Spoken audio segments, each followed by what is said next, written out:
Are we actually witnessing the death of the world's most famous management degree? Welcome to this explainer. Today we're diving straight into the data to figure out if the MBA is truly dying, or if it's just, shedding its old skin. We constantly hear about how the Master of Business Administration is losing its edge, especially with the explosion of new tech and shifting market demands. But when you actually look at the numbers, the reality is far more complex and, honestly, entirely more fascinating. We're standing at a really pivotal moment here, and we need to understand what's actually happening on the ground. It's a really fascinating paradox, right? I mean, the MBA's obituary has been written more times than literally any degree in history.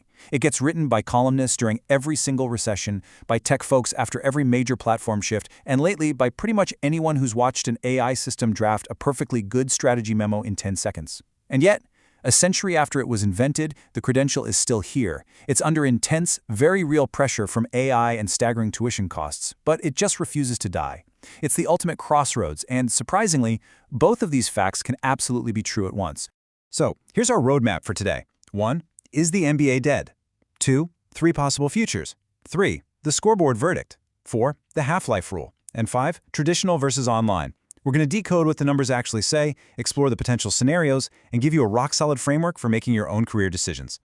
All right, jumping into Section 1, is the MBA dead? Let's check the dashboard. To really answer this, we've got to look past all the hot takes on social media and just check the instrument panel. For millions of people, this credential is a massive, 7-figure lifetime financial bet. I mean, you're paying Ivy League tuition while likely eating ramen because you completely stepped out of the workforce for 2 years. The economic stakes are monumental. And that makes our very first gauge, enrollment demand, absolutely crucial to understanding the health of the MBA. Because if the degree were truly dead, that demand would have just completely evaporated. But when you dig in, the data shows a massive divergence. While the classic 2-year campus MBA definitely saw a genuine softening of demand, the overall appetite didn't vanish, it just migrated. We saw a huge surge toward flexible, online, hybrid, and professional formats. In fact, business school bodies actually reported online MBA enrollment overtaking traditional full-time enrollment in the US. And in markets like India, the picture is even more emphatic. There's this massive wave of working professionals flocking to online programs who are simply never going to quit their day jobs to sit on a campus. And it's not just the students making this shift. It's employers and the institutions themselves, too. Corporate recruiter surveys are showing that employer loyalty remains incredibly strong. High hiring confidence and those healthy salary premiums, they're still there. But employers aren't really loyal to the old campus rituals anymore. They're loyal to capabilities. They want strategic thinking. They want elite communication, and increasingly, they are demanding AI fluency. On the supply side, institutions are innovating wildly to keep up. We're seeing massive growth in STEM-designated degrees, analytics-integrated cores, stackable certificates, and these really cool work-linked models that build a degree into your real-time employment. So the dashboard doesn't show a corpse at all. It shows a massive structural migration. Which brings us to Section 2, 3 possible futures. Where exactly does the road lead from here? Since the dashboard shows this big migration, experts are predicting 3 potential futures. The first one, they call it the long fade. Basically, the classic MBA just gets completely unbundled. AI tutors step in to replace the knowledge transfer, digital platforms replace the in-person networking, and hyper-targeted micro-credentials replace the diploma itself. In this future, employers drift entirely to demonstrated skills, which causes the incredibly expensive middle market of full-time residential MBAs to slowly but surely just fade away. Then there's scenario 2, the luxury fortress. Think of this as survival by retreat. The degree persists solely as an ornament of extreme privilege at a few global elite schools, places where scarcity is literally the entire business model. In this scenario, the broad middle market of your average residential programs simply hollows out beneath them, and the brand and the alumni network start functioning strictly as luxury goods. And finally, the third future, the Great Reinvention.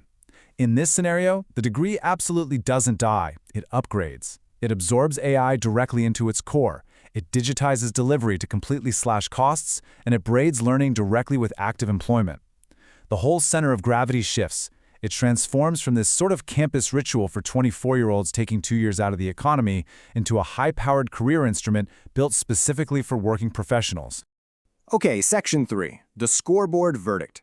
Which of these futures is actually winning right now? Looking at the scoreboard, it's honestly not even close.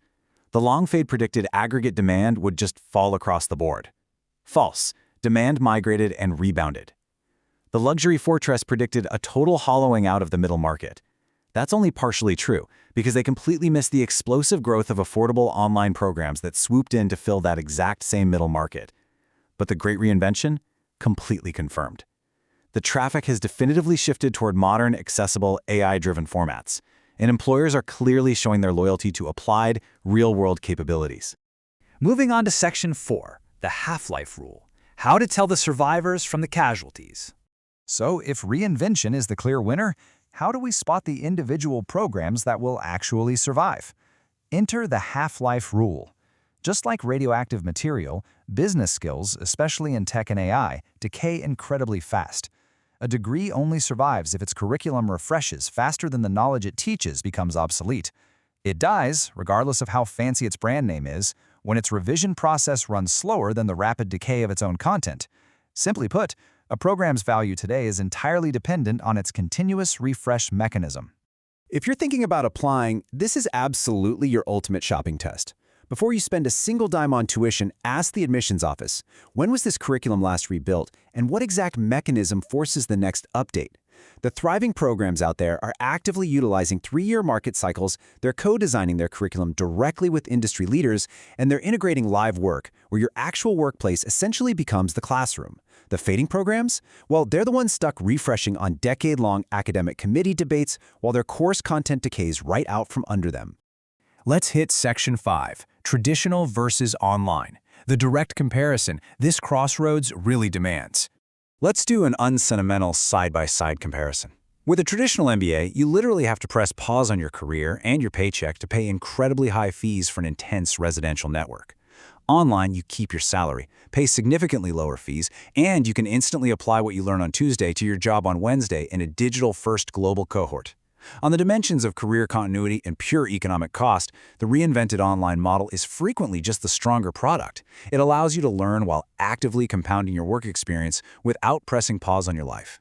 And this divide gets even deeper when we look at the risk profile. Traditional programs are one massive, high-risk bet for early career students, and they're relying on the super slow committee cycle revisions. Online models, however, offer incremental, much lower risk advances for working professionals who want to convert their experience into advancement immediately. Ultimately, the traditional immersion model is serving an increasingly narrow group targeting elite placement pipelines, while the reinvented online model is built for the far broader professional majority. So, how do we turn all this analysis into actual action? Just follow 3 simple steps. First, confirm your target role. An MBA is still a fantastic investment if you're aiming for strategy, AI, growth, or general management. Second, match the format to your actual life stage, not just some reflex for prestige. Choose full immersion only if it genuinely fits your career timing. Otherwise, really look into work-linked options. And third, and I can't stress this enough, apply the half-life rule before you enroll. Verify the curriculum's currency and make sure they have a real continuous refresh mechanism. So, to answer our big question, reinvent or die out? Well, the old fixed ritual of the MBA, the 2-year pause and the stagnant syllabus, yeah, that's fading. But the need to train leaders to actually navigate modern complexity, that is scaling in dynamic, digital ways the degree's original founders could never have even imagined.